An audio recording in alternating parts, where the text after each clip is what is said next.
No matter how you slice it, the latest inflation numbers today are not good. Inflation is still above 8%, and it's at a 40-year high with prices rising for housing, medical care, new cars, air travel, and more.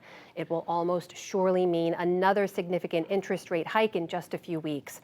Economist Diane Swonk is here to look at what's behind this persistent inflation. She is with the professional services firm KPMG. Diane Swonk, welcome back to the NewsHour, and thank you for joining us. That inflation increase was more than what many expected, even as the Fed is taking aggressive actions to slow the economy down, try to bring down those price increases. Help us understand what is driving that inflation increase and why is it so hard to get under control?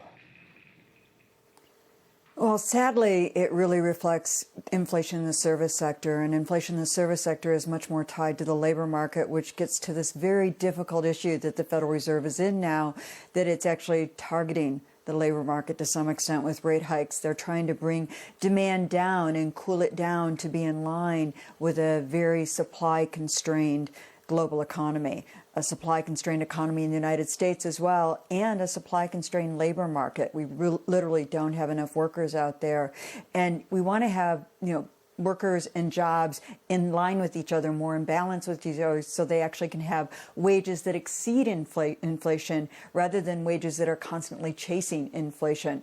But, the kinds of inflation we're seeing out there in healthcare costs, COVID was costly, and it's now having a legacy impact on health insurance costs. We're seeing the shelter cost rise that we saw, again, triggered in part by the frenzy of everyone wanting to buy a home when interest rates plummeted, and now those costs showing up in the costs that we see out there. The high demand for rentals, the shortage of housing, all of those things together are coming together and giving us this really bad inflation stew.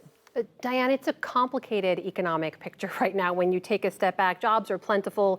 As you mentioned, wages are rising, unemployment is very low, consumer demand is still strong, and yet we see this inflation increase. How should people reconcile, make sense of all of these factors right now?